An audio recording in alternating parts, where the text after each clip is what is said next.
কোন দিন? এরপরে কি রাসলীলা হবে। ওই ভগবান শ্রীকৃষ্ণের রাস দর্শন করতে অদ্বৈত আচার্য প্রভু, যিনি মহেশ্বর ছিলেন, ভোলা মহেশ্বর প্রবেশ করেছিলেন।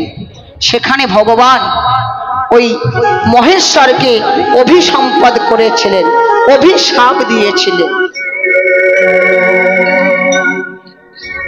কেন না? তিনি ছলনার আশ্রয় গ্রহণ করে রাস দর্শন করতে গিয়েছিলেন, এটাই তার অপরাধ ছিল, তাই তো নাকি বাবা? একটা কথা না বললে না, কথায় আছে না, পাপ করে বাপকে ছাড়ে না।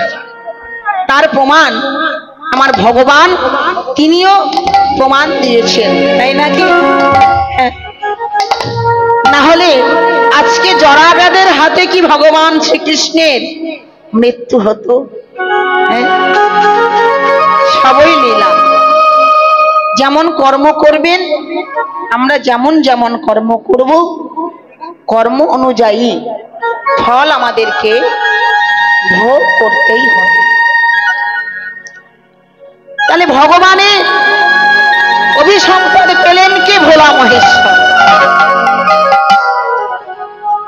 আগত কলিযুগে তোমায় কি অভিসম্পদ দিলেন ভগবান? মহেশ্বরকে। মহেশ্বর গোপী ছাড়া রাস দেখবার অধিকার কারণ নাই। তাই তুমি যখন ছলনার আশ্রয় গ্রহণ করে এসেছো আমার কাছে, তুমি মহা অপরাধ করেছো। এই অপরাধের কারণে তোমায় অভিসম্পদ করলাম।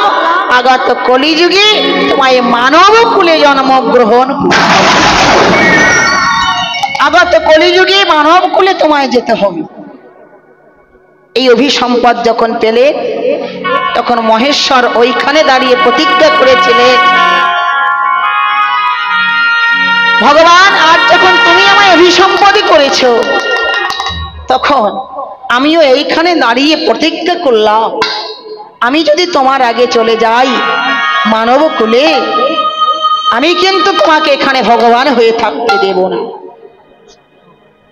আমিও তোমাকে টানতে টানতে, ভক্তের ক্ষমতা আছে, শক্তি আছে বাবা, যোগ্যতা আছে, তাই না? আছে বলেই তো ভগবান আজকে ধরার বুকে নেমে এসেছেন, নেমে আসেন বারে বারে। মাতৃগর্ভেও তিনি আসলেন। তাহলে বলুন কত বড় কৃপা ভগবানের, যে আজকে তিনি ভক্তের মনোবাসনা পূর্ণ করার জন্য বৈকুণ্ঠ পরিত্যাগ করে, গোলক বৈভব পরিত্যাজ্য করে আজকে তিনি ভক্তের কাছে ধরা দিলেন।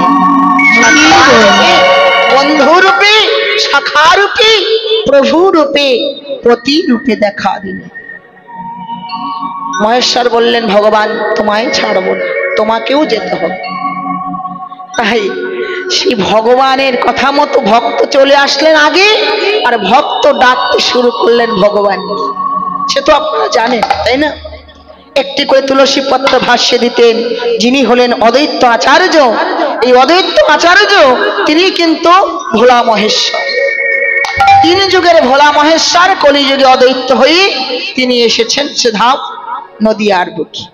ওনারই হুঙ্কারে, ওনারই ডাকে প্রতিদিন একটা করে তুলসী পত্র গঙ্গায় ভাষ্যে দিতেন।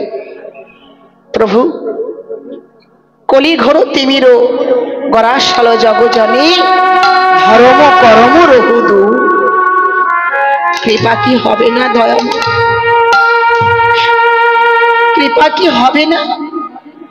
এই জগৎ জীব কি পাপে লিপ্ত হবে? একবারে কৃপা করে এসো। এই অদ্বৈত আচার্য মা দেখুন, এই জগতে মানুষ হয়ে আমরা মানুষের উপকার করতে পারি না, কিন্তু অদ্বৈত আচার্য কলি জীবের দুর্দশা নেহারি তিনি আজকে ভগবানকে নামিয়ে আনলেন ধরার বুকে। অদ্বৈতের কৃপা পেয়ে আজকে আমরা ধন্যাতি ধন্যা। কেন? শাস্ত্রে প্রমাণ দিলে অদ্বৈতের মনোবাসনা পূর্ণ করার জন্য আমার গৌর হরি হয়ে এসেছেন এই কলিযুগে। আর কলিযুগে যদি আমার গৌর সুন্দর না আসতে, তবে কি মধুমাখা কৃষ্ণ নাম আমরা বলতে পারতাম? যদি গৌর না হতো, বলো কি মেনে হইতো?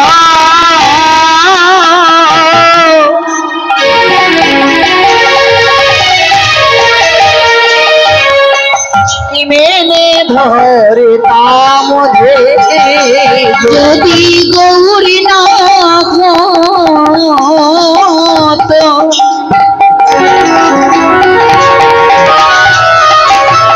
কেমন হইত, কেমনে ধরিতাম যদি গৌর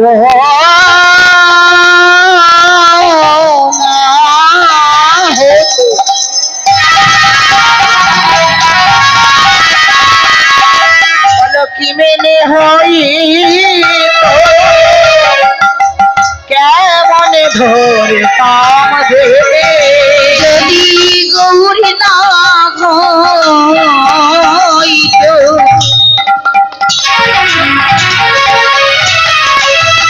কেমন হইত, কেমনে ধরিতাম রাধার মহিমা।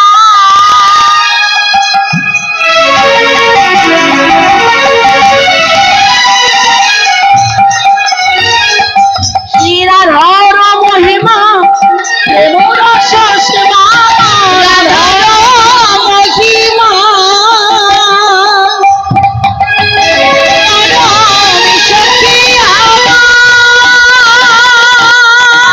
হরি হরি বল।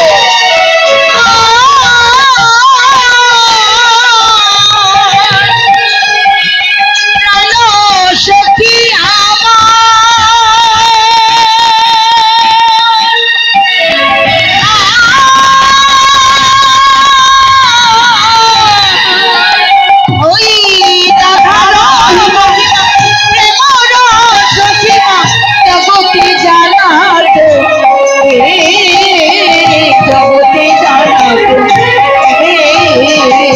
মধুর বৃন্দা মাধুরী ওই মধুর বৃন্দা বিপিন মাধুরী প্রবেশ চাতুরী বড় যুবতী ভাবের ভগবতী, বড় যুবতী ভাবের ভগবতী, ভগবতী হইত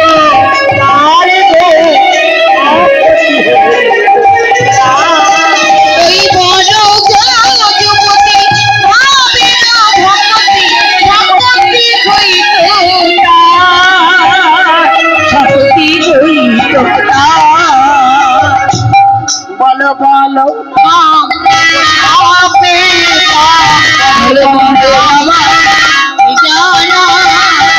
মধুমাখানা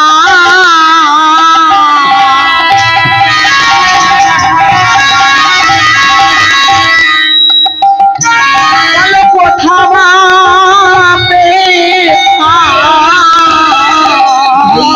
মধুমাখানা কোথা পিতা আমার গৌর যদি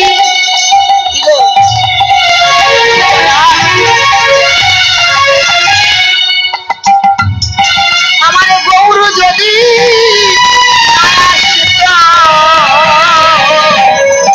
মধুমাখানা কোথা পেতাম ওই গৌর যদি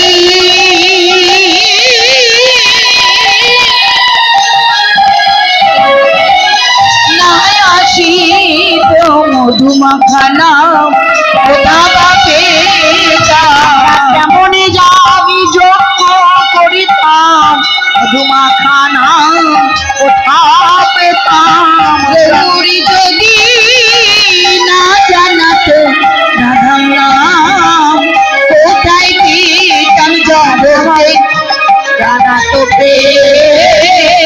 জগতে জানা তোকে তিনি কৃপা করেছেন জগতে জীবকে, তাই না? এমন ব্যক্তি, এমন পুরুষ কেউ কি আছে জগতে যে কিনা নিজের প্রেমটাকে, অযাচিত প্রেমটাকে, যে কিনা আমাদের মতো কলিহত অত্যাচারী, অনাচারী, পাপাচারী, ব্যভিচারী, মিথ্যাচারী জীবকে সেই প্রেম ভান্ডার, প্রেম সম্পদ অযাচিত ভাবে বিতরণ করলেন জগৎ জীবের ধারে। না হলে কি আজকের দিনে বাবা এই হরিনাম আমরা কি পেতাম? রাধা কৃষ্ণের যে মহিমা, যে তত্ত্ব আমরা কি সত্যি পেতাম? এমন কৃপাময় ভগবান এই জগতে আর নাই, কলি পাবন অবতার। তিনি এই জীবের দুর্দশা মোচন করবার জন্য আজকে হরিনাম সম্পদটাকে মাথায় করে, ভাণ্ড ভর্তি করে তিনি আজকে আমাদের মধ্যে এসেছেন আর বিতরণ করে দিয়েছে। আদেশ করলে, শোনো শোনো নিত্যানন্দ, শোনো হরিদাস,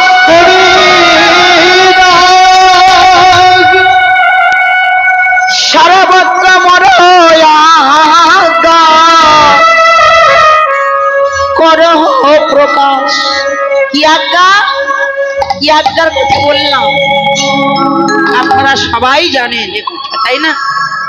আমার গৌর হরি যে আজ্ঞা দিয়েছিলেন হরিদাস প্রভুকে, নিত্যানন্দ প্রভুকে, শোনো শোনো নিত্যানন্দ, শোনো হরিদাস, সর্বত্র মোর আজ্ঞা করহ প্রকাশ। কোন আজ্ঞার কথা? মা প্রতি ঘরে ঘরে গিয়া গড় এই ভিক্ষা,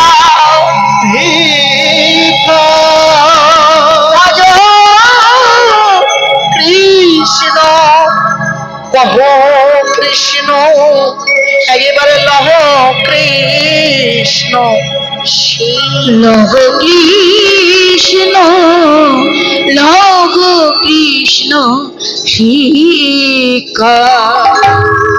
এই কলিযুগে দাঁড়িয়ে নাম ছাড়া কি সত্যি কোনো পথ আছে? এই হরিনাম কলিজীবের উদ্ধারের একমাত্র অবলম্বন স্বরূপ এই প্রধুমাখা কৃষ্ণ। এই যে এত হরিনাম যজ্ঞ হচ্ছে কেন? কলিযুগে আর কিছুর প্রয়োজন নাই। কৃতে যদ্ধায়ত বিষ্ণু ত্রেতায়াং যজত মখৈ, তাপরে পরিচর্যায়তে কলহু তদ হরি কীর্তনা। কৃতে মানে সত্য যুগে ধ্যানের দ্বারা আপনারা আমরা সবাই ভাববেন না মা যে হঠাৎ করে আজকে আমরা চলে এসেছি, না। আমরা পূর্বে ছিলাম, কি ছিলাম না? পূর্বে আমরা ছিলাম বিশ্বাস, সত্য যুগে কিন্তু আমরা ছিলাম। সত্য যুগে ধ্যানের দ্বারা ভগবানকে লাভ করেছিলাম। কেন? সত্য যুগে ধ্যান করতে গেলে মা অনেক বছর পার হয়ে যেত, কেননা সত্য যুগে মানুষের আয়ু ছিল অনেক, তাই সত্য যুগে ধ্যান করতে হতো। 1 লক্ষ বছর আয়ু ছিল। তাহলে ওখান থেকে 20,000 বছর ধ্যান করলে তো কিছু আসে যায় না, তাই? তাহলে হাজার হাজার বছর ধ্যান করতে হতো, বড় কষ্ট। আর ত্রেতা যুগে যাগ যজ্ঞ করতে হতো, অশ্বমেধ যজ্ঞ, নরমেধ যজ্ঞ, গোমেধ যজ্ঞ, বিভিন্ন যজ্ঞের দ্বারা আমরা ভগবানকে লাভ করেছি। এখন যদি যজ্ঞ করা হয়, বা যজ্ঞ করতে গেলে কিন্তু শুদ্ধ ঘিয়ের প্রয়োজন হয় প্রথমে, তাই না? তাহলে এই যুগে দাঁড়িয়ে শুদ্ধ ঘি, শুদ্ধ দুধ, শুদ্ধ মধু, আর সবচেয়ে বড় কথা মানুষের মনই তো শুদ্ধ শব্দ নাই, আছে কি? আজকালকার দিনে বাবা রাগ করবেন না, জাতি ধর্ম বর্ণ নির্বিশেষে প্রভু যে নাম বিতরণ করলেন এটাই সঠিক, তিনি বুঝেছেন বলেই তিনি সহজ পন্থা বার করলেন। তাহলে যাগযজ্ঞ করতে হলে সেখানে একটা ব্যয়বহুল ব্যাপার, আর এত ধৈর্য কোথায়? দাপর যুগে পরিচর্যা অর্থাৎ পূজা অর্চনা করে আমরা কৃষ্ণের চরণ লাভ করেছিলাম, কিন্তু প্রভু মনে মনে ভাবলেন এই কলিযুগে মানুষের স্বল্প আয়ু। ওই যে বললাম সত্য যুগে মানুষের আয়ু ছিল 1,00,000 বৎসর। আচ্ছা এবার বলুন তো বাবারা, ত্রেতা যুগে মানুষের আয়ু কত বৎসর ছিল? হ্যাঁ বাহ, খুব ভালো। আমি জানি আপনারা অনেক কিছু জানেন, তাই তো জিজ্ঞাসা করলাম। 10,000 বৎসর ছিল ত্রেতা যুগের মানুষের আয়ু। আর দাপর যুগে মানুষের আয়ু ছিল, মায়েরা আপনারা যে বসে আছেন কষ্ট করে, বলুন তো, বেশি ঘাটাঘাটি করো না ভাই, একভাবে একটু বেশি হাত দিও না, একভাবে রাখো। আচ্ছা ঠিক আছে, হরি বল। এই যে মায়েরা শুধু শুধু কীর্তন শুনতে এসেছেন। আচ্ছা দাপর যুগে মানুষের আয়ু কত ছিল গো? হ্যাঁ বাবা তো বললেন যে ত্রেতা যুগে আয়ু কত, আর মায়েদেরকে জিজ্ঞাসা করছে কি বাবা, এখন তো ছেলে মেয়েদের মধ্যে কোনো তফাৎ দেখা যায় না, হ্যাঁ তো কি বলতে পারবেন?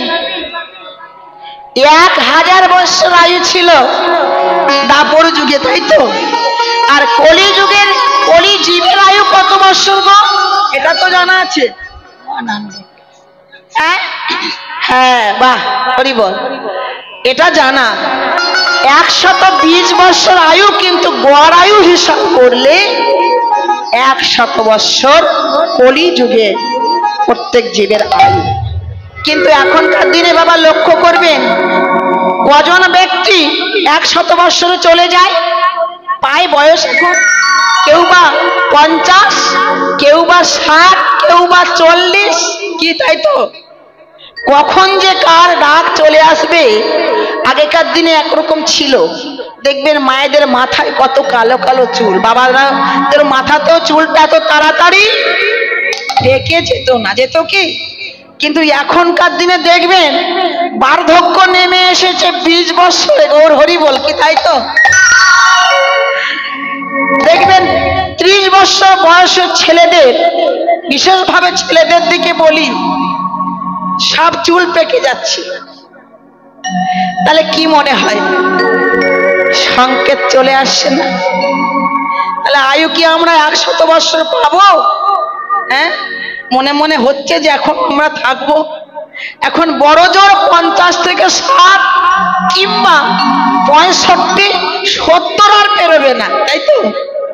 তাই মহাপ্রভু চিন্তা করলেন এই স্বল্প আয়ু নিয়ে মুক্তি হবে কেমন করে। ভগবান বিশ্ব ব্রহ্মাণ্ডের মালিক, তার কি কম চিন্তা এই কলিজীবের মুক্তি কেমন করে হবে? তিনি এই হরি নামের ব্যবস্থা করলেন। একবার হরি বল বললে হরির কৃপা লাভ করা যাবে, কিন্তু আমরা এমন অকৃতজ্ঞ যে আমরা বলার মতো বচন পেয়ে একটিবার আমরা কৃষ্ণ বলতে পারলাম না। মাতৃ জঠরে কথা দিয়েছিলাম,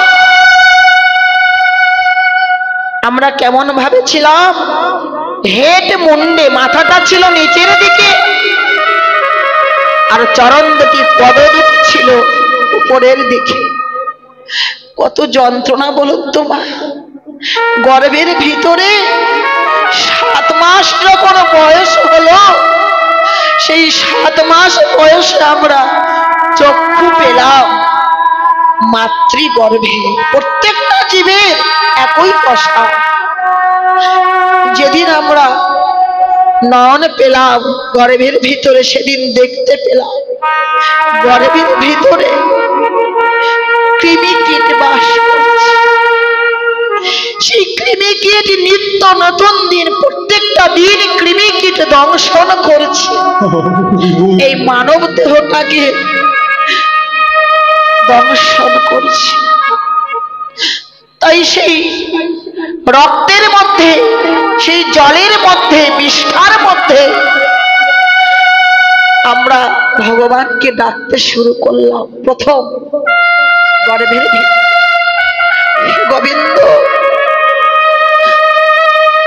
এই গর্ভ যন্ত্রণা থেকে, এই কৃমিকীটের দংশন জ্বালা থেকে একবার আমাদের মুক্তি দাও ভগবান। যদি আমরা এই গর্ভ যন্ত্রণা মুক্তি পাই, তাহলে প্রাণ ভরে তোমায় ডাকব। যদি একবার আমরা মুক্তি পাই, সেদিন প্রাণ ভরে তোমার চরণ দুটি সেবা করব, মদন ভরে তোমার মধুর নাম বলবো, শ্রবণ দিয়ে প্রাণ কথা শুনবো না, আমরা প্রাণ ভরে কৃষ্ণ কথা শ্রবণ করব। ভগবান বললেন, এমন কথা তো সবাই দেয়, কিন্তু কথার মূল্য তো কেউ রাখতে পারে। এমন কথা আমরা সবাই দিয়েছিলাম, যদি ভাবে আসতে পারে সেদিন কৃষ্ণ বলে কাঁদব। কিন্তু আমরা কাঁদলাম কই? নীতি প্রতিদিন কত চোখের জল নষ্ট হয়। স্ত্রী দুঃখ দিলে, সন্তান দুঃখ দিলে, আপন জন দুঃখ দিলে, ভালোবাসার মানুষ দুঃখ দিলে আমরা কত না কাঁদি। বিষয় না পেলে কাঁদি, পুত্র কন্যা না পেলে কাঁদি, ধন সম্পত্তি না পেলে কাঁদি। কিন্তু একবার এত সুন্দর মনুষ্য দেহ ধারণা করে কৃষ্ণ বলে কাঁদতে বললাম, তাই বড় কষ্ট হয়। যে কথা দিয়েছিলাম কৃষ্ণ ভজিবার তরে এই সংসারে আইন, আজ মিছে মায়ায় বদ্ধ হয়ে বৃক্ষ সব হইল। সবই মায়া। ভেবে দেখ মন, কেউ কারো নয়, মিছেই ভ্রম ভ্রমণ্ডল। কেউ কারো নয় তা জানি, তবুও কেন মানতে পারি না? তবুও কেন মায়ার কথা মনে পড়ে? তবুও কেন সংসারের কথা মনে পড়ে? তবুও কেন আমরা বন্ধন ছিন্ন করতে পারি না? এটাই আমাদের দুর্ভাগ্য। কিন্তু মা, একবারে যদি কোনো ভক্ত সদ গুরুচরণ আশ্রিত হয়ে একবারে যদি গৌর তোমার হইলাম বলে, একবারে যদি দুফটা না পারি আমার গৌর চরণে কেউ দিতে পারে, আমার ভগবান কি করে জানে?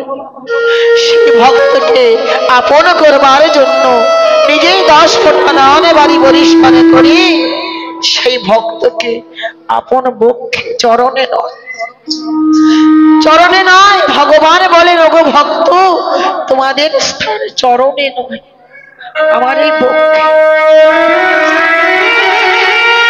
প্রত্যেকটা ভক্তকে তিনি ভালোবেসে বক্ষে ধারণ করেন, তাই না? জাতি ধর্ম বর্ণ নির্বিশেষে এই হরিনাম বিতরণ করেছেন। প্রতিটি পাবন গৌর হরি তিনি ভিন্ন সম্প্রদায়কেও দীক্ষা দিয়েছিলেন, তাই নয় কি? সেই যে মলয় চাঁদ কাজী, সিধাম নদিয়ার মাঝে মায়াপুরে মলয় চাঁদ কাজী যিনি ছিলেন মুসলমানের ঘরে, সেই কাজীকেও তিনি তার মন্ত্রে দীক্ষিত করেছিলেন। তাহলে এই নাম কত বড় নাম! এই নাম যদি একবার বদনে জীব বলতে পারে, তাহলে হরির কৃপা লাভ করতে পারে। হরি নাম, হরি নামে, হরি নামে। জগতে কেনা চায় ভগবানের কৃপা। এ হরি নামের মাহাত্ম্য কি মা? এ হরি নামে তাহলে এই হরি নামটা কেমন ভাবে করতে হবে? কোনো অভিনয়ের জন্য নয়, মানুষের মনোরঞ্জন করার জন্য নয়, মন থেকে প্রাণ থেকে যদি এক ফোঁটা নয়ন বাড়ি কোন ভক্ত কৃষ্ণ চরণে দিতে পারে, সেই দিন তার এই যন্ত্রণা থেকে সেদিন সে মুক্তি লাভ করতে পারে। তাই আজ সেই বিষ্ণুপ্রিয়া দেবী আজকে সুরধ্বনিতে জল আনতে গিয়েছিলেন মা, সঙ্গে কেউ ছিল না, একাকিনী। সেখানে গিয়ে এই পতিত পাবন গৌর হরির রূপে নয়ন দিলেন কে? বিষ্ণুপ্রিয়া দেবী। জল ভরা তার হলো না, তাই সেই জল না ভরে মা গৌর রূপ দর্শন করি নয়নটা তার সার্থক হয়ে বংশী জ্ঞানামৃত ধামী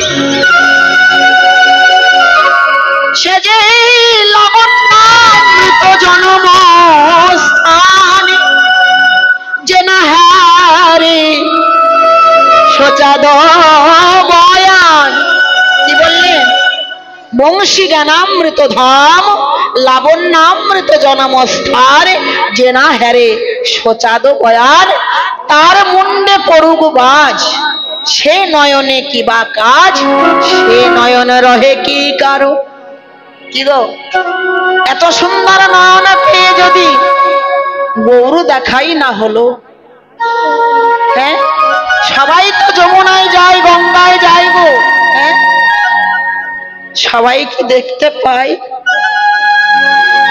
দেখতে পায় কারা? যাদের গৌরগত প্রাণ হয়েছে, যারা দিবানিশি অহনিশি সদে গুরু চরণে আশ্রয় করে, সদে গুরু চরণে আশ্রয় করে,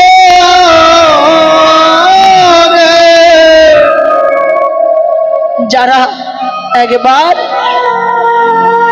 নিজেকে সমর্পণ করতে পেরেছি প্রভুর চরণ, তারাই তো দেখতে পায়।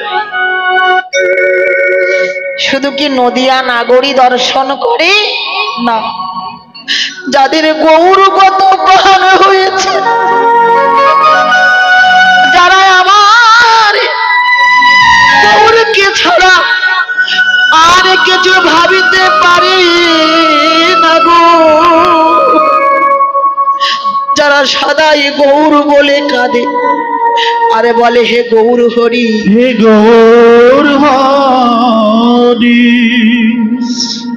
যেন আমরা কৃষ্ণ বলে।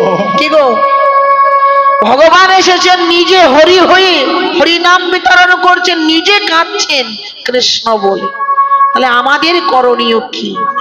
প্রভু কাঁদছেন কৃষ্ণ বলে, তাই আমরাও গৌর চরণে একটাই প্রার্থনা জানাবো, দয়াময় যেমন বিষ্ণুপ্রিয়া কেঁদেছিল গৌর চরণে, তেমন আমরাও যেন গৌর চরণ তলে বসে বসে কাঁদতে পারি। দয়াময় কিছু চাই যেন আমরা কৃষ্ণ বলে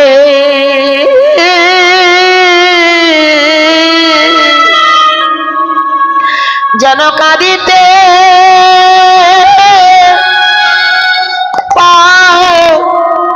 পারি।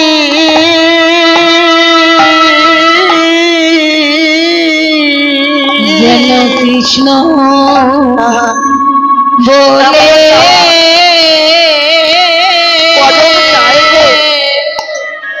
যেন কাঁদিতে পারি।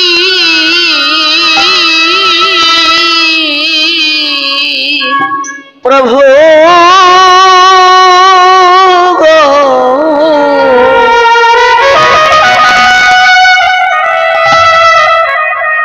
যেন আমরা কৃষ্ণ কৃষ্ণ বলে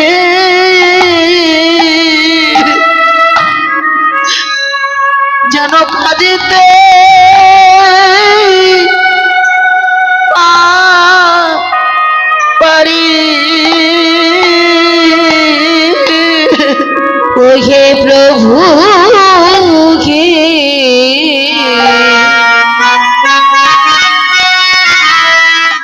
যেন কৃষ্ণ বলে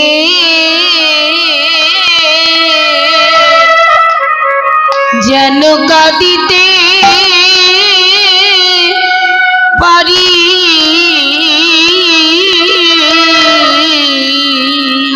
আরে মানব জন, এই মানব জন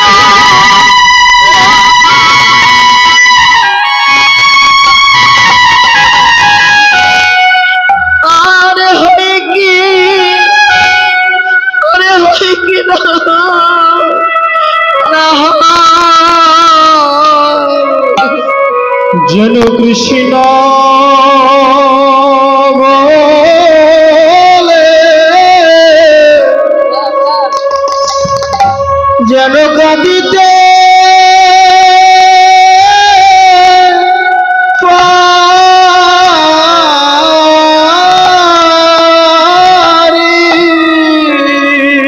এই মানব জন হরি হরি বল।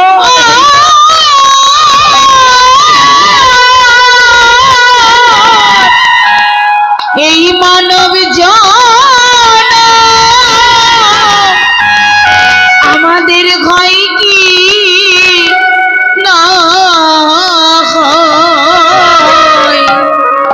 যেন কৃষ্ণ বলে যেন কাঁদিতে পারি।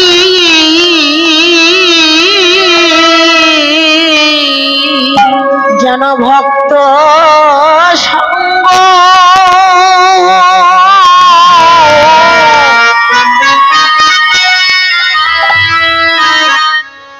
আমরা করিতে, যেন করিতে পারি।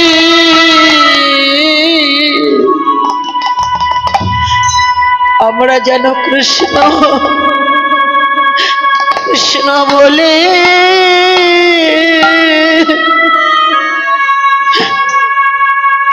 যেন কাঁদিতে কাঁদিতে পারি। এই না ভক্ত সঙ্গ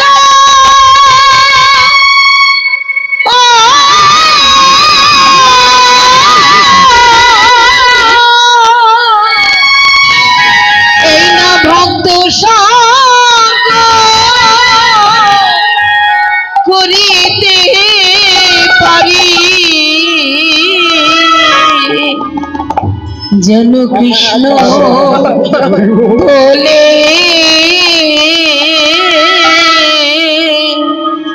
যেন কাঁদিতে পারি।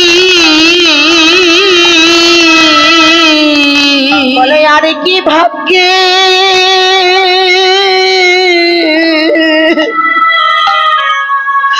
আমার হয় কি, হয় কি না হয়।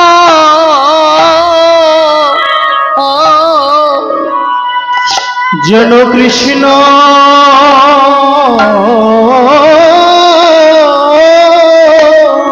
বলে বলে কাঁদিতে পারি। আমরা যে কত জনমে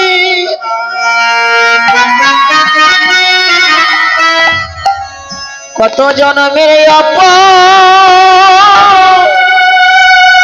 অপরাধী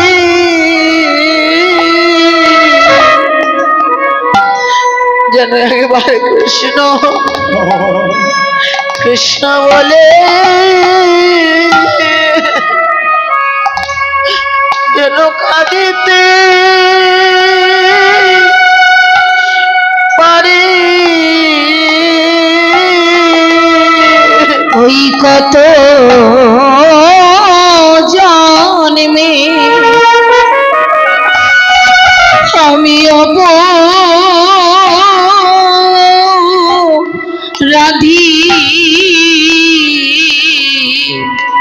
যেন কৃষ্ণ হরি বল হরি বল।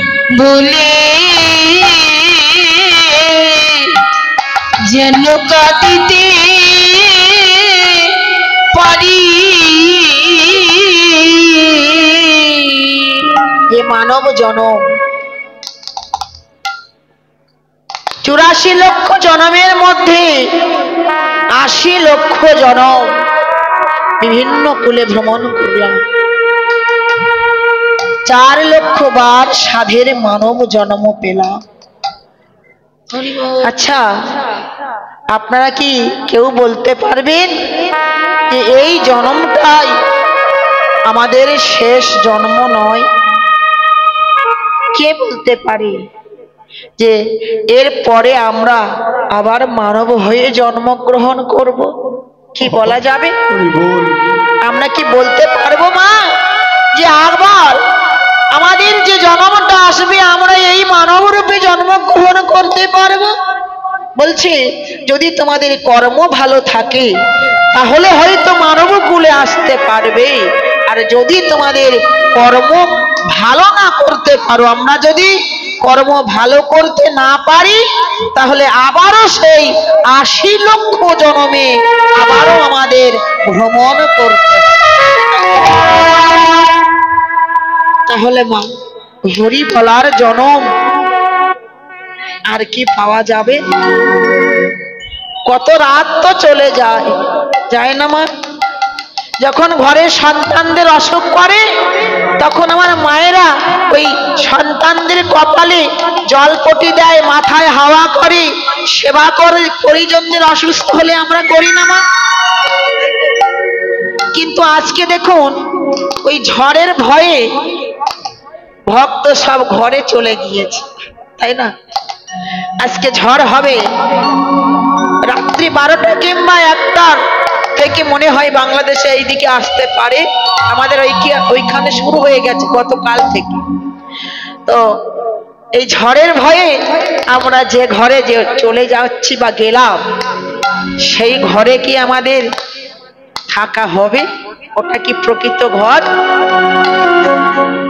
এই ঘর থেকে যেদিন হরিমালা কৃষ্ণমালা পাখিটি উড়ে যাবে, এই দেহ খাঁচা ফেলে দিয়ে যেদিন পাখিটি উড়ে যাবে, সেদিন যে ঘরে সবাই চলে গেল, কত ভক্ত ছিল না?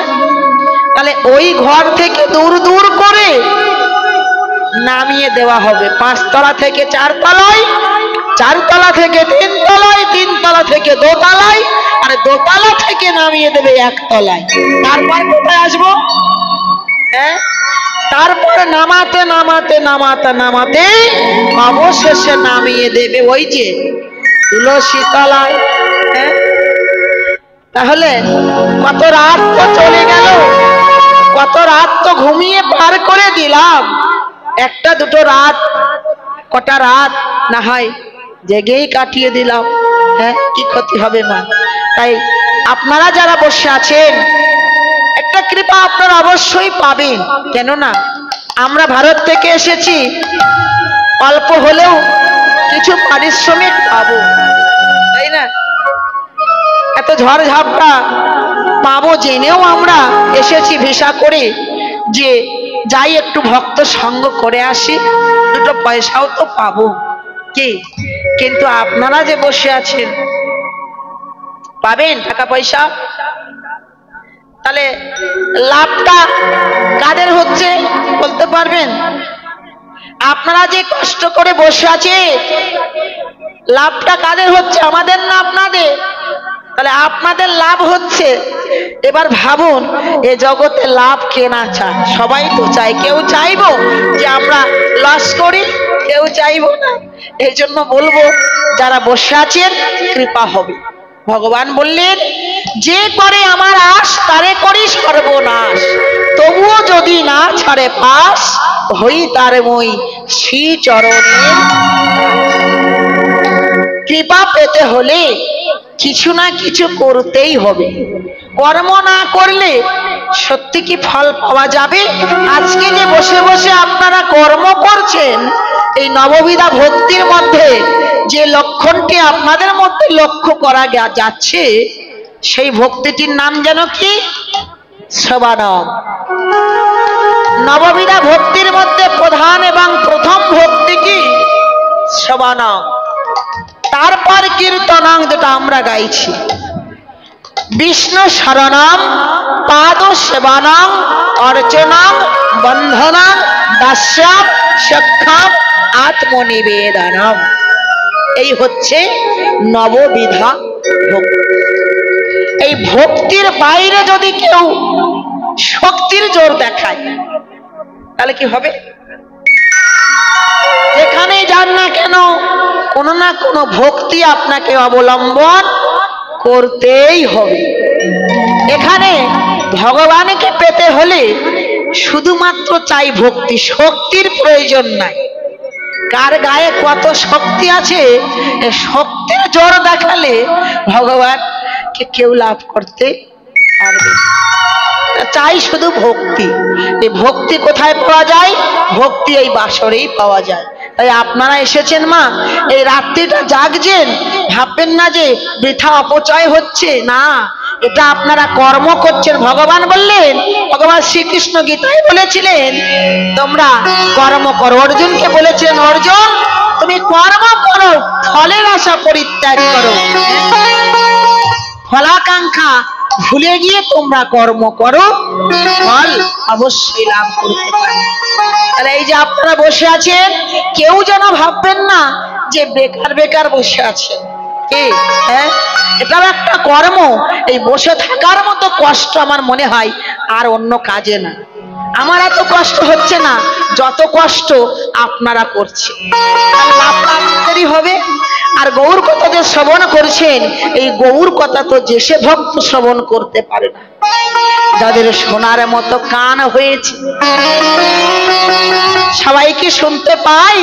বৃন্দাবনে আজও বাঁশি বাজে, সবাই কি শুনতে পায়? হ্যাঁ মামা, এ বাঁশি সবার কানে প্রবেশ করে না। যারা নাকি বধির, অর্থাৎ কালা আছে না অনেকে, তাহলে কালারা, এই বধির যারা, তারা কি সহজে কৃষ্ণের বাঁশির ধ্বনি শুনতে পাবে না। আবার বধিররা যেমন পায় না, তেমন বধিরের মধ্যে ভাগ আছে। কেউ কেউ অর্থের অহংকারে বধির হয়ে গেছে, অর্থের চাপে পড়ে তাদের কর্ণটা বধির হয়ে গেছে, তারা শুনতে পাবে না। কি? যার অনেক টাকা পয়সা আছে, ও মা আমি অট্টালিকার মালিক, আমি ওইখানে যাব না কি কীর্তন শুনতে? মাথা খারাপ আমার? কি এরকম আছে না ভক্ত? তাহলে যাদের ঘরে অনেক সোনা দানা আছে, তারা সোনা দানা চাপে পড়ে ওই একবার গহনাগাটি বার করে আবার ভরে রাখে বাক্সের মধ্যে, এরাও বধির। হ্যাঁ, এই নাড়াচাড়া করতে করতে হরি কথা কৃষ্ণ কথা শোনার সময় তাদের হয়। আবার কেউ বা সংসারের চাপে পড়ে বধির হয়ে যায়। এরকম বিভিন্ন যারা বধির, তাদের কানে এ ধ্বনি প্রবেশ করে, হরি নামের ধ্বনি। কান ভালো না হলে শোনা যায়? কান ভালো করতে হবে। কি? কান কি আমাদের ভালো না? আমাদের কটা করে কান আছে গো? দুটো করে আছে তো। তাহলে ভালো নাটা কার? হ্যাঁ, এই যে কান কার নাই? কান ভালো না কার? এখানে কারো এক কান আছে নাকি? এক কান, একটা কান কারো আছে? একটা কান নেই তো। সবারই দুটো করে কান আছে। কিন্তু বললেন যাদের কান ভালো আছে, হরি বল, আছে নাকি? তাহলে আমাদের ভারতে মনে হয়, এখানে না। তাহলে কি বলছে? যাদের নাকি কান ভালো। কোন কানের কথা বললেন মা? কোন কান?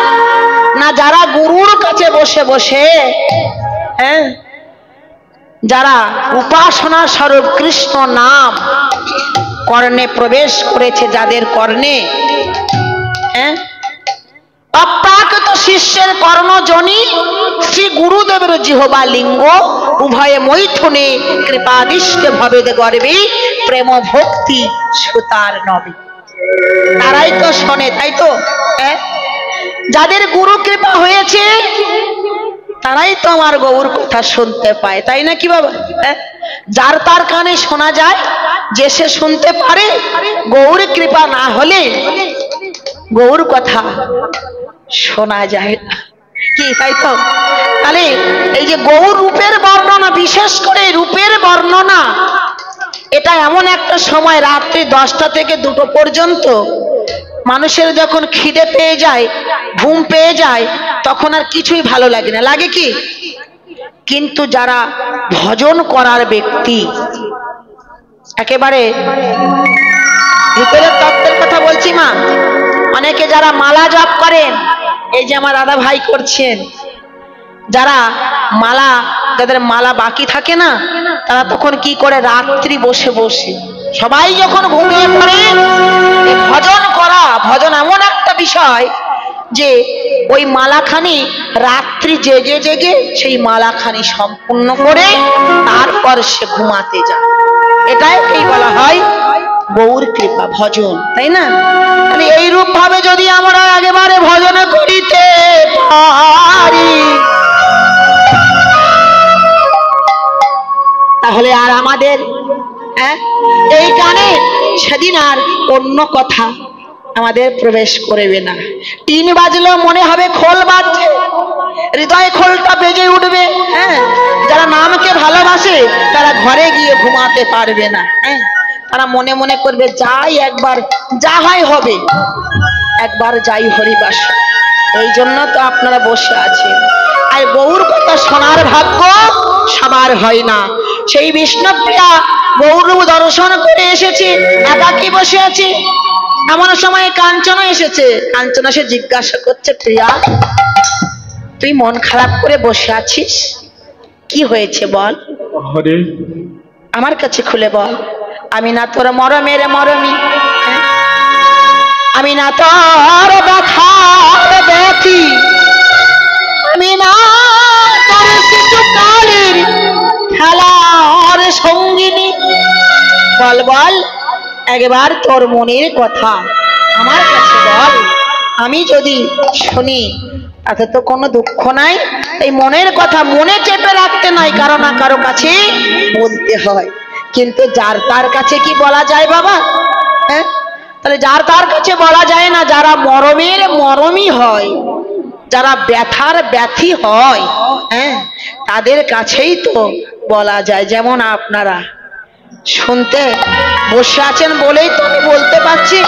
তাই বলছে শোন, আমার গৌরব যে দর্শন করলাম, সেই রূপের কথা, সেই রূপের কথা, সেই রূপের কথা। সেই সেই সেই করছিস কেন সব সময়? সেই রূপ মানে কি? সেই রূপের কথা কি বলবো সখী রে, ওরে সখী রে,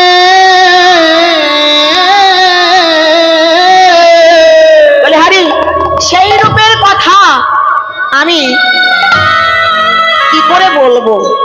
সেই রূপের কথা বলতে গেলে এক বদনে বলা যায় না। কি দেখুন, গৌর রূপের বর্ণনা একটা বদনে করা যায় না, আর সেই গৌর রূপের তুলনা নাই। গৌর রূপের তুলনা নাই, কোনো কিছুর সঙ্গে তুলনা হয় না। সে আবার কি কথা? এরকম কিছু আছে নাকি যে কোনো কিছুর সঙ্গে তুলনা হয় না? সখী বলছে এই কোনো কিছুর সঙ্গে তুলনা হয় না। দামিনী দাম, তার সঙ্গে তুলনা করলেন। দামিনী মানে বিদ্যুৎ, দাম মানে মালা।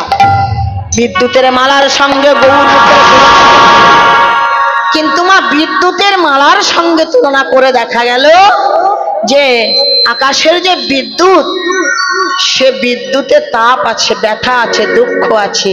কিন্তু আমার গৌরের মধ্যে কোনো ব্যথা নাই, দুঃখ নাই, কোনো তাপও নাই। তাই গৌর রূপের সঙ্গে বিদ্যুতের মালার তুলনা হলো না।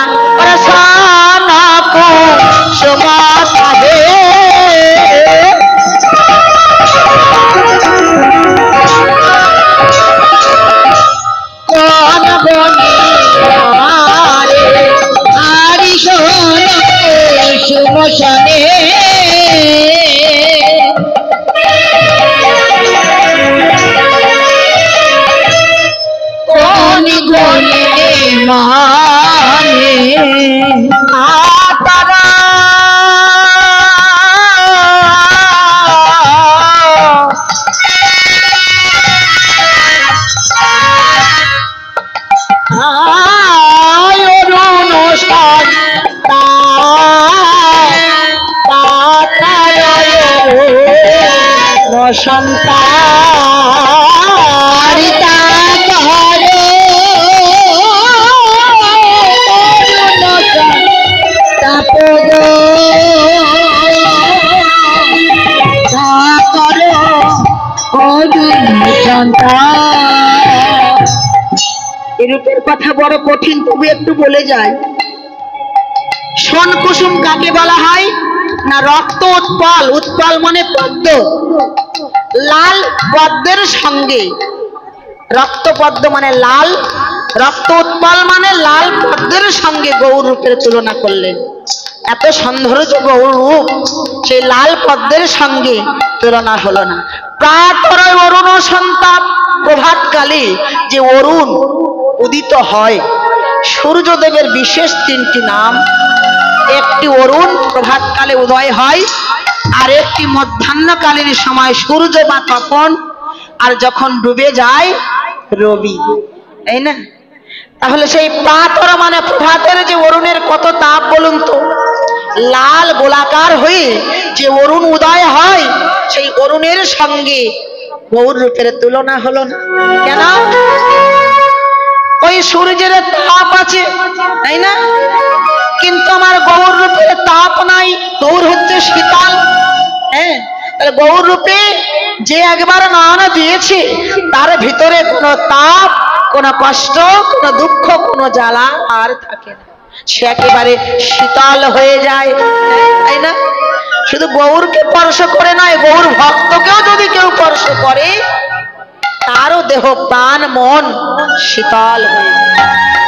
তাই বলছি অরুণ সন্তাপ, গৌর দর্শন করে অরুণের মনেও দুঃখ হা যাইরে রূপের বলিহারি, যাইরে সুখে বলিহারি, বলিহারি, যাইতে রূপের বলিহারি, গোরা রূপের বলিহারি, গোরা রূপে যাই বলিহারি, বলিহারি নয় বলিহারি, বলিহারি নয় বলিহারি, যত বলি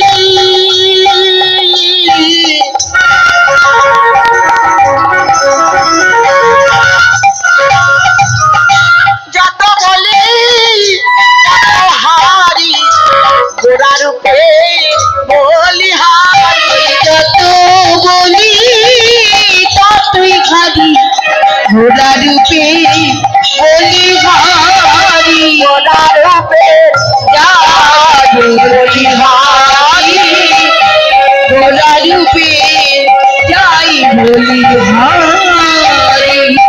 হে রে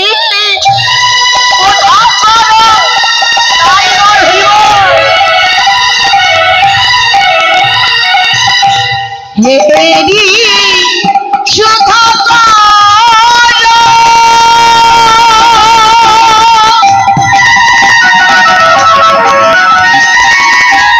মুরথি চরণ চালো, আর হেরি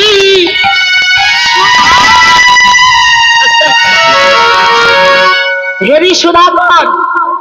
সুধাকর কার নাম গো বাবা? সুধাকর কাকে বলা হয়? সুধাকর চন্দ্রের এক নাম। হেরি সুধাকর মুরছে চরণ তলে, পরিদর্শন রূপ ধরি, আর পরিদর্শন রূপ ধরি, আর পরিদর্শন রূপ ধরি, পরিদর্শন রূপ ধরি। ও মায়েরা, এই যে চাঁদ কোথায় থাকে? অনেক উপরে আকাশে গগনে থাকে, তাই না? আচ্ছা, চাঁদ 10টা খণ্ড হয়ে গেল কি করে গো? পরিদর্শন রূপ ধরি। এই যে হাতে 5 করে 10টা আঙুল আছে, কোথায় আছে? গৌর চরণে। তা গৌর চরণে 10টি, নখে 10টি চিহ্ন হয়ে গেলেও আকাশের চাঁদ। কেমন ভাবে হলো কি গো? উপর থেকে কেউ যদি পড়ে যায়, কিংবা কেউ যদি গাছ থেকে ঝাঁপ দেয়, কেউ যদি ছাদ থেকে লাফ দিয়ে পড়ে, তাহলে কি হবে? খন্ড খন্ড হবে না? তাহলে আকাশ থেকে, গগন থেকে কত উপরে, তাই না? সে কত উপরে চাঁদ থাকে চন্দ্রলোকে, সেই চন্দ্রলোক থেকে গৌর রূপকে দর্শন করে সেই চন্দ্র গৌর চরণে পড়তে যাচ্ছে। আর পড়তে গিয়ে কি হয়েছে? আকাশ থেকে পড়তে পড়তে একেবারে যেই না ভূমিতে পড়েছে না, একেবারে 10টা খণ্ড হয়ে গিয়েছে। তাই তো হবে নাকি? উপর থেকে যদি একটা পাতলা কোনো জিনিস ফেলে দেওয়া যায়, দেখবেন টুকরো টুকরো হয়ে যায়। তেমনি চাঁদ উপর থেকে যেই না নিচে পড়েছে, 10টা খণ্ড হয়ে গৌর চরণে, ওই গৌরের যে চরণে 10টা আঙুল আছে না, নখের আঙুলের যে নখ আছে, ওই নখে একটা একটা চাঁদের রূপ ধারণ করেছে। পরিদর্শন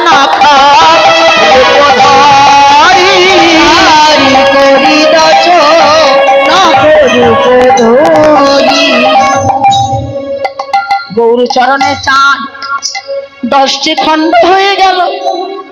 বাবা, যারা একবার গৌর চরণে আশ্রয় পায়, সে কি আর অন্য কোথাও যেতে পারে? সেই চাঁদ 10টি খণ্ড হয়ে যাবার গৌর চরণে আশ্রয় পেয়েছে। চাঁদে কেঁদে কেঁদে বলে, হে গৌর হরি, হে গৌর হরি আমার,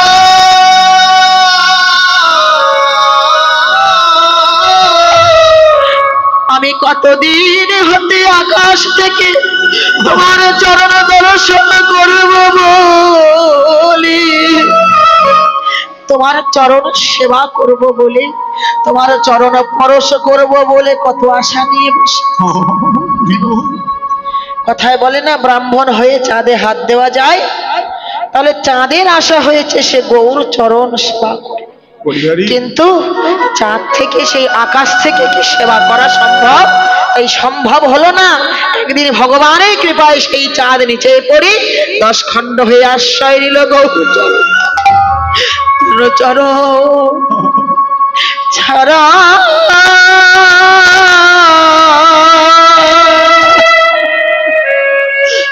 আমায় করো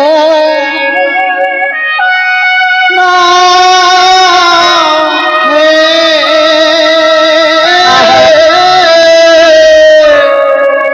হে গৌর হে,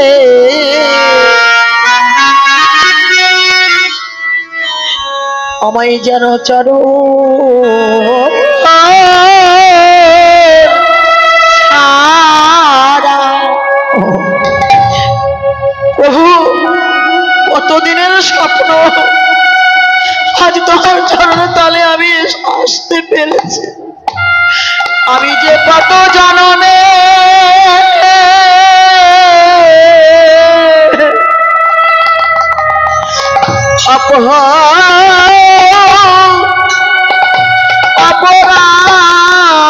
অপরাধী,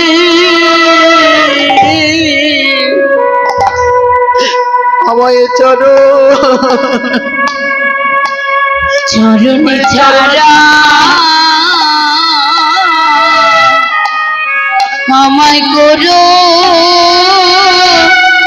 না গো।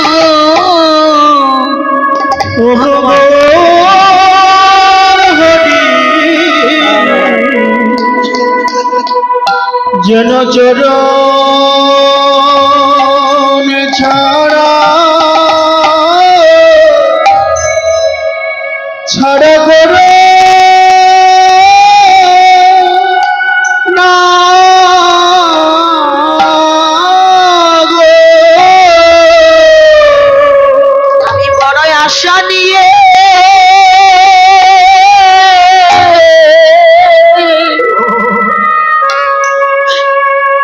আজি এসে আছি গো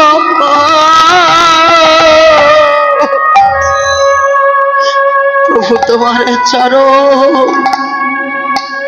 চরণ ছাড়া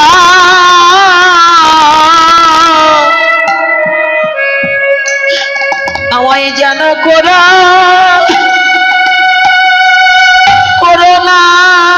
হে বড়ই আশা নিয়ে